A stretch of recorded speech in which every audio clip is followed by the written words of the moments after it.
सोलापूर महानगरपालिकेच्या 2026-27 या आर्थिक वर्षातील 1449 कोटी रुपयांच्या अंदाजपत्रकाला सोमवारी रात्री एकमताने मान्यता देण्यात आली। पालिका आयुक्त डॉक्टर सचिन ओंबासे यांनी 13 मार्च रोजी 1383 कोटींचं अंदाजपत्रक स्थायी समिती सभापती रणजिता चाकोते यांच्याकडे सादर केलं होतं। सभापतींनी यात 5 कोटी रुपयांची वाढ करत 1388 कोटी रुपयांचं अंदाजपत्रक सभागृहाकडे स्थायी समितीच्या बैठकीत मंजूर केलं होतं। या अंदाजपत्रकावर चर्चा करण्यासाठी सोमवारी सर्वसाधारण सभा घेण्यात आली। त्यानंतर अंदाजपत्रकावर सविस्तर चर्चा होऊन अनेक नगरसेवकांनी आपली मतं मांडत शहराच्या सर्वांगीण विकासाच्या दृष्टीनं सादर करण्यात आलेल्या या बजेटमध्ये पायाभूत सुविधा, स्वच्छता, पाणीपुरवठा, रस्ते विकास आणि सामाजिक उपक्रमांना प्राधान्य देण्यात आलं असल्याचं नूतन नगरसेवकांनी अंदाजपत्रकात आपलं मत मांडत स्वागत केलं। सभागृह नेते नरेंद्र काळे यांनी यावर सूचना मांडल्या। या अंदाजपत्रकात 66 कोटी 33 लाख रुपयांची वाढ केली। या अंदाजपत्रकाला सभागृह एकमतानं मंजुरी देत असल्याचं महापौर विनायक कोंड्याल यांनी जाहीर केलं। साहेब 1 लाख रुपये आपण MCA कडनं वर्षाला भाडं घेतो, त्याचं डिपॉझिट किती घेतो आपण? जर हे ग्राउंड त्यांच्याकडून मेंटेन झालं नाही, अधिकारी ऐका, मेंटेन झालं नाही, त्या ग्राउंडला आपण स्पीच बनवण्याकरता 20 ते 25 लाख रुपये फक्त स्पीचची फी भरलेली आहे। तुम्ही स्मार्ट सिटीमध्ये माहिती घ्या, आपण सिनियर क्रिकेट जे असोसिएशनचे लोक आहेत त्यांच्याकडून जे स्पीच बनवून घेतले, एक स्पीच बनवायला आपले नाही म्हणलं तर 20-25 लाख रुपये एक स्पीचसाठी खर्च झाले।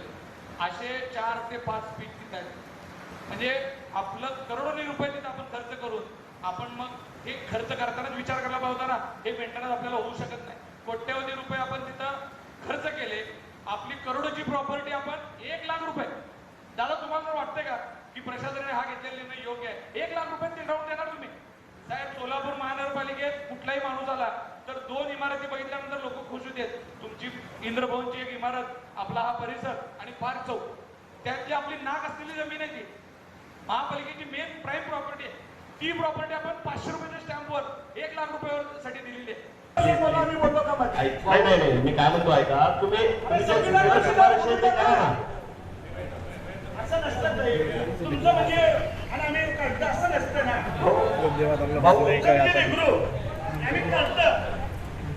तुमच्या अभ्यासाबद्दल अजिबात आमची तक्रार नाही। तुम्ही अभ्यासू आहात, त्याच्याबद्दल आमचं कुठलंही म्हणणं नाही। नवीन सभागृहामध्ये नवीन लोकांसमोर आम्हाला विधान करायला आम्ही विधान नाही लक्षात हिरो हिरो, अरे खरायची बोलतो, खरायची बोलायला लक्षात ठेवा, अरे ऐकून घ्यायची मनस्थिती ठेवा ना। ऐकायसाठीच बसलो ना आपण इथं, बोला बरं उत्तर द्या। 6346 मिळकतीची वाढ झालेली आहे। 6346 मिळकतीची वाढ झालेली आहे। नॅचरल वाढ आहे, हे काय केलं सांगा? 6000 वाढ म्हणजे काय सांगा ना? पुण्यात सुद्धा एवढे कर लागत नाहीत, तेवढे कर सोलापुरात लागले जातात। स्वर्गीय महेशांनी सुद्धा अनेक वेळा त्या सभागृहात बोलत असताना लक्ष्मी रोडचं उदाहरण दिलं की तिकडच्या वारकऱ्यांना तिथं उद्योग करण्यासाठी वाव मिळतो, पण जर सोलापूर शहराचा विचार केला, सोलापूर शहराचा विचार केला तर इथल्या उद्योजकांना तो वाव मिळत नाही। त्यामुळे अनेक उद्योजक आज त्रस्त आहेत। ऑनलाईन शॉपिंगच्या माध्यमातून अनेक ग्राहक ऑनलाईन शॉपिंग करतायत आणि असं असताना आपल्या या उद्योजकांना वाव मिळण्यासाठी आपण सुपर टॅक्स रद्द केला, त्याबद्दल तुमचं अभिनंदन व्यक्त करून निश्चितच आपली जी कर प्रणाली आहे ती 64% पेक्षा अजून कशी कमी करता येईल। बजेटमध्ये आपण मार्केट, नवीन मार्केट होण्यासाठी जे काही कट्टे यांनी दिलं त्याबद्दल प्रयत्न केला, त्याबद्दल आपण धन्यवाद मानतो। कंत्राटी व सहसेवा भरती येणाऱ्या कंत्राटी आणि सहसेवा भरतीमध्ये जे काही लोकांना आपण कामगार किंवा रोजगार देतो, जास्तीत जास्त सोलापूरच्या नागरिकांना, या इथं सोलापूरच्या बेरोजगार लोकांना जास्त समावेश करून द्यावा ही माझी विनंती होती आणि आपण त्याला मान्यता त्याबद्दल मी धन्यवाद मागतो। आणि आत्ताच्या बजेटमध्ये टाकल्याप्रमाणे मी मागणी केली होती, प्रभाग क्रमांक 26 हा हातगार तलाव आहे, उद्यान व बाग बगीचे ह्या इथे नाही आहे, तरी आपण आपल्या जागेवरती, आरक्षित जागेवरती हा बाग बगीच्यासाठी जर तरतूद केली केलेलं आहे. हे निधी जास्तीत जास्त आमच्या इथं खर्च करा. मी या ठिकाणी सन्माननीय महापौरांचं व सर्व स्थायी समिती सदस्यांचं या ठिकाणी आभार व्यक्त करतो. त्याचसोबत सर्वात महत्त्वाचा मुद्दा की अजूनही शहरामध्ये व्यापारामध्ये एक चर्चा आहे की सुपर टॅक्स चालू आहे, सुपर टॅक्स चालू आहे, परंतु सुपर टॅक्स हा बंद झालाय. याकरता आपण सूचना केली सभागृहामध्ये, निश्चितपणानं त्याचं जाहीर प्रसिद्धीकरण या माध्यमातून आम्ही सूचना, मला वाटतं ही स्वागतार्थ सूचना आपण या ठिकाणी मांडली. त्याचसोबत गेले अनेक वर्ष, गेली 12 ते 15 वर्ष आम्ही सभागृहातील अनेक जण या ठिकाणी मराठा चळवळीच्या माध्यमातून मराठा समाजाच्या विविध प्रश्नांसाठी या ठिकाणी लढालतो आणि त्या लढ्याचं या ठिकाणी फलित म्हणून या ठिकाणी माननीय पालकमंत्र्यांनी मागच्या वेळी आश्वासन दिलं की मराठा समाजाला मी योग्य ठिकाणी जागा देऊ. त्या संदर्भात या ठिकाणी ती जागा मिळताना ती जागेसाठी इमारत बांधण्यासाठी एक निधीची आवश्यकता असते. खरं तर निधीची आवश्यकता अधिक मोठ्या प्रमाणात आहे. रस्ता सोलापूरमध्ये जो एक 54 मीटरचा रस्ता रखडलेला आहे, त्याचा सुद्धा आपण या अर्थसंकल्पात विचार केला. याचं फार मोठं जे आपल्याला श्रेय मिळणार आहे, कारण रखडलेला रस्ता आता पूर्णत्वास होईल आणि सोलापूर शहरातलं ट्रॅफिक सुरळीत त्या ठिकाणी होणार आहे. आणि मला आवर्जून या ठिकाणी सांगायचं आहे की मराठा समाजाची मागणी होती, मराठा समाजाची मराठा भवन व्हावं असं पालकमंत्री महोदयांना एका कार्यक्रमामध्ये मागणी आली होती. आपण त्यावेळेस समक्ष होतात साहेब. त्या पालकमंत्र्यांच्या केलेल्या मागणीचा सुद्धा या ठिकाणी आपल्या अर्थसंकल्पामध्ये विचार झाला. याचं मला तशाच प्रकारे एक मागणी आहे. आपल्या मध्यपेठ मधला मारुती, चाटी गल्ली, फलटण गल्ली, टिळक चौक या भागात बाहेर गावात ते नागरिक मोठ्या प्रमाणात खरेदी करण्यासाठी येतात. त्यावेळेस तिथे ट्रॅफिकची समस्या मोठ्या प्रमाणात जाम होते. त्यासाठी तिथे ओपन जागा, त्या ठिकाणी ओपन जागा बघून टेंट पार्कची व्यवस्था करावी.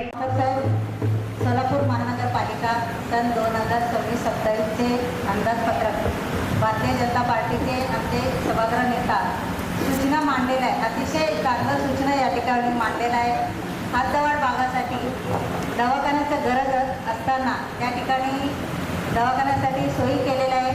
तसेच रस्त्याचं या ठिकाणी रस्ते दुरुस्ती करण्यासाठी सुद्धा बजेट या ठिकाणी ठेवलेलं आहे. आणि महापालिकेच्या शाळेच्या संदर्भात CBSI पॅटर्नचं सुद्धा या ठिकाणी सुविधा या ठिकाणी केलेलं आहे. तसेच आमच्या सूचना आणि शिफारस तेही चांगल्या पद्धतीने मांडलेलं आहे. काही सूचना मध्यंतरी आपली बजेटची मीटिंग झाली होती. त्या मीटिंगमध्ये मी काही सूचना केलेल्या होत्या. त्यामध्ये प्रामुख्याने मंडईच्या विषयामध्ये आपण जे आपले पथ विक्रेते आहेत, त्यावेळेस उपायुक्त लोकरे साहेबांनी सांगितलं की जवळपास सोलापूर शहरामध्ये 6000 पथ विक्रेते आपले आहेत. तर त्यांना आयुक्तांकडून जे लायसन आपण दिलं जातं ते अद्यापही बऱ्याच लोकांना, म्हणजे 200 लोकांना फक्त आपण ते लायसन दिले गेलेलं आहे. तर 6000 लोकांना ते लायसन देण्याची मोहीम 1 एप्रिल ते 31 एप्रिल दरम्यान ती करावी, जेणेकरून 3 कोटी रुपयाचं उत्पन्न आपल्याला त्या ठिकाणी मिळणार आहे. याचबरोबर अनेक गाळे, म्हणजे ही खूप गंभीर बाब आहे महापौर साहेब, 2021 पासून गाळ्यांचं रिलेशन झालेलं नाही आहे. साहेब, मला आवर्जून तुम्हाला सांगायचं आहे, 1997 पासून UCD अस्तित्वात आली. आज 2026 आहे, म्हणजे युगे झाली 28, म्हणजे 28 वर्ष झाली साहेब. या विषयाच्या प्रतीक्षेत आमच्या महिला बचत गट होत्या.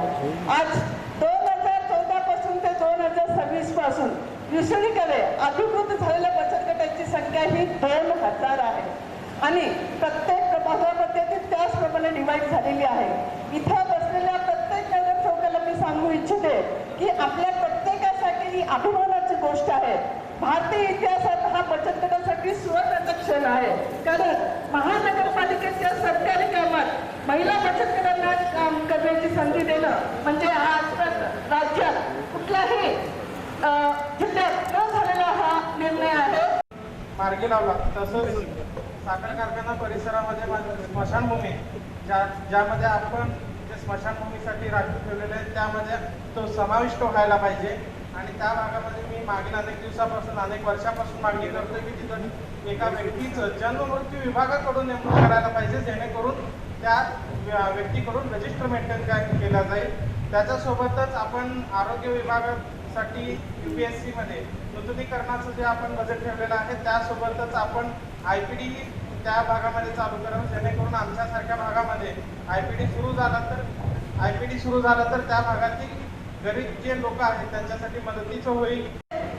प्रथमेश कोडे सांगत होते बजेट पोटतिडकीने मांडतो, पुन्हा पुढच्याच वर्षी या विषयावरती बोलणार. माझी माननीय महापौरांना विनंती आहे की आपण परवा बजेटमध्ये चर्चा केल्याप्रमाणे दर महिन्याला या गोष्टीचा आढावा आपण घेतला पाहिजे. या महिन्यामध्ये आपण ठरवलंय उत्पन्न एवढं आणायचं, परंतु या महिन्यामध्ये किती प्रगती झाली आहे? गाळ्याच्या बाबतीमध्ये आपली वसुली झाली आहे का? जो 50% भाग जो कर अजूनही त्याच्यावरती आकारला गेलेला नाहीये. मग ते झोपडपट्टीमधली घरे असतील, पक्की घरं असतील, अनेक अपार्टमेंट असतील, शहरामध्ये हातवड भागामध्ये ज्या मिळकती नवीन बांधतायत, गुंठेवारीमध्ये ज्या नवीन इमारती झालेल्या आहेत, त्याचं अजून आपण कर आकारणी केलेली नाहीये. आणि या आधारावरती आमच्या पक्षनेत्यांनी हे बजेट मांडलंय. येणारा जो कर आहे त्या कराचं उत्पन्न गृहीत धरून, येणारं जे गाड्यांचं भाडं आहे त्याचं धरून, मंडईमध्ये येणारं मोठ्यांचं भाडं आहे, त्याचबरोबर येणारं भाजी विक्रेत्यांचं उत्पन्न आहे,